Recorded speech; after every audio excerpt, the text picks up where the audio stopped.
Mesdames, Messieurs, très heureuse de vous retrouver sur les antennes de Reflet d'Afrique Télévision pour une autre sortie du point de l'économie. Ouvrons cette édition par l'information relative à la nouvelle taxe de 29 813 francs CFA qui s'ajoute à la TVA de 19,25% déjà en application sur la valeur d'un véhicule importé au Cameroun. Entrée en vigueur le 1er juillet dernier, cette mesure introduit la TVA sur les frais d'inspection et de contrôle versés via le guichet unique du commerce extérieur. Le ministère des Finances du Cameroun justifie cette mesure par la volonté de renforcer les contrôles à l'importation et de mieux encadrer le parc automobile d'occasion tout en accroissant les recettes fiscales. Soulignons que cette mesure pourrait alourdir le coût d'entrée des véhicules usagés, un marché qui représente une large part des importations automobiles du pays. Elle suscite déjà des réactions dans les milieux des transitaires et des importateurs qui redoutent une hausse indirecte des prix pour le consommateur final.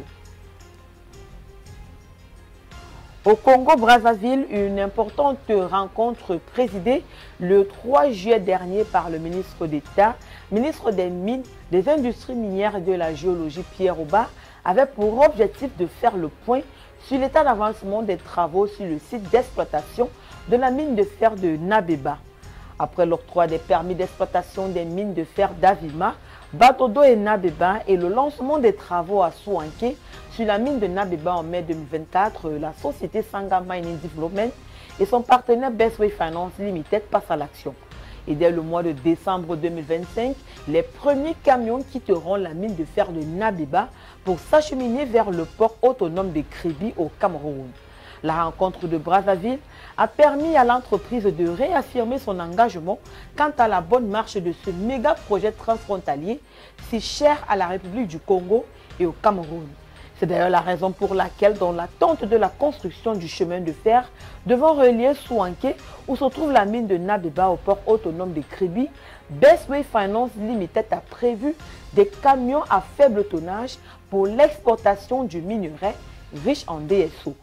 En ce qui concerne l'extraction et le transport du minerai qui devrait se faire par voie ferrée conformément aux prévisions, le directeur général de Bestway Finance Limited, Alexandre Ndiam, a tenu à rassurer les conseillers techniques du ministre que la construction de la voie ferrée et du terminal minéralier, ces deux infrastructures clés du méga projet, débutera cette fin d'année 2025 en parallèle effectif de la production. Une bonne nouvelle qui a été accueillie avec beaucoup de satisfaction par la partie congolaise, surtout qu'elle vient dissiper les nombreuses incertitudes qui planaient déjà au sein des populations.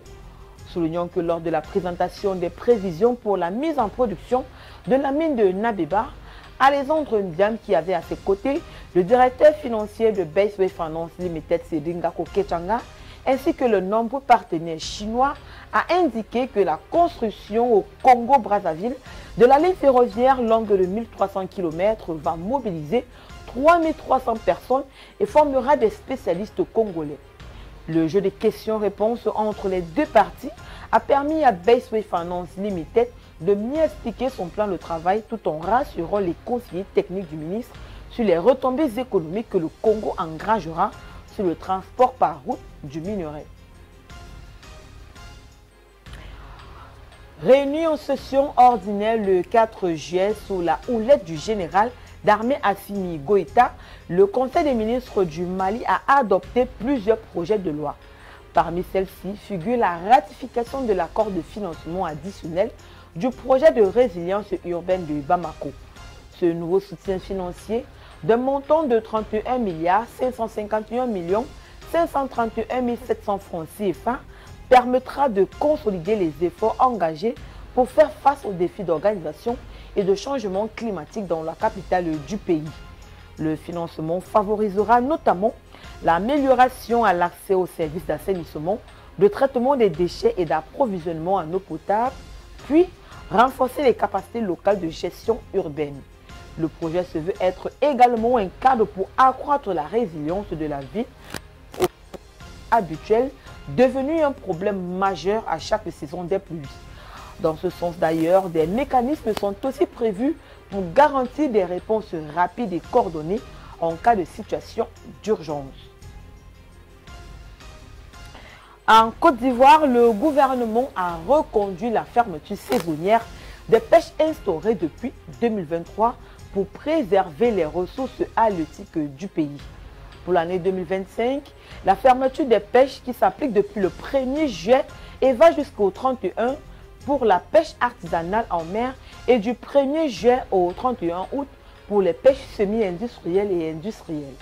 Selon une note du ministère des Ressources animales et halieutiques, ce repos biologique sera appliqué de manière volontaire dans les eaux continentales à travers une formule de repos citoyen appuyée par un dispositif d'accompagnement scientifique et institutionnel.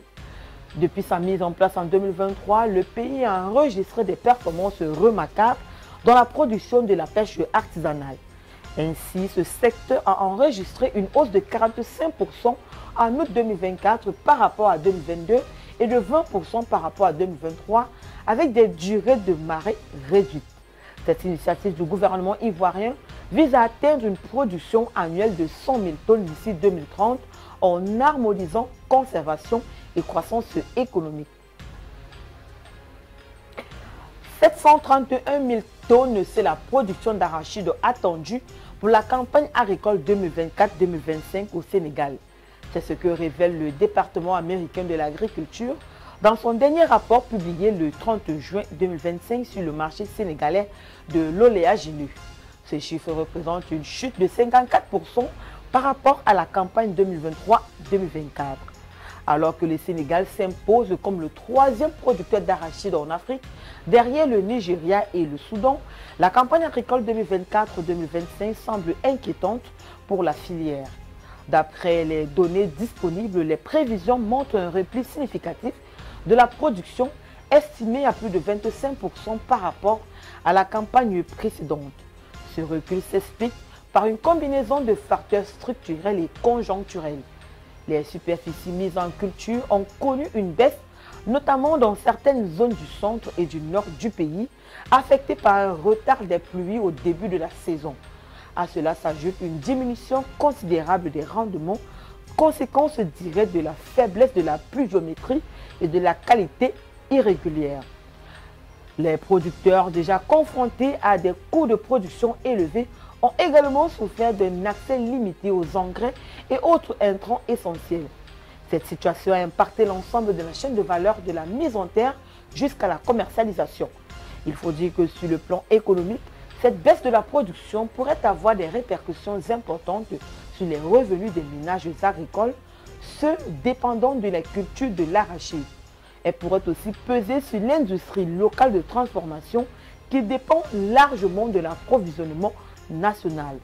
Face à ces perspectives, les autorités sénégalaises envisagent plusieurs pistes, dont un renforcement du dispositif de soutien aux producteurs et une révision des politiques d'approvisionnement des graines de qualité.